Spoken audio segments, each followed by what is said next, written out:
লাইটের কারণ না, আলোর কারণে দেখা যেতেছে না।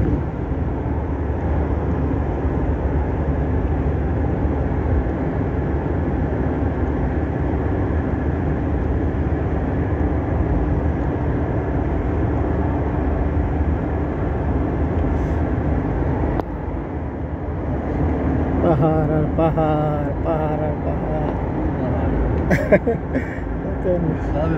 সবে পাহাড়। কি সুন্দর লাগে দেখেন দৃশ্য। মক্কা দিয়ে আইতে সময় পাহাড় গিলা যে এত সুন্দর, আল্লাহর অপরূপ সৃষ্টির মতন খাড়া হয়েছে। হ্যাঁ, আল্লাহ কেমন বানায় দিয়ে খাড়া করাতে হয়েছে পাহাড় গিলা।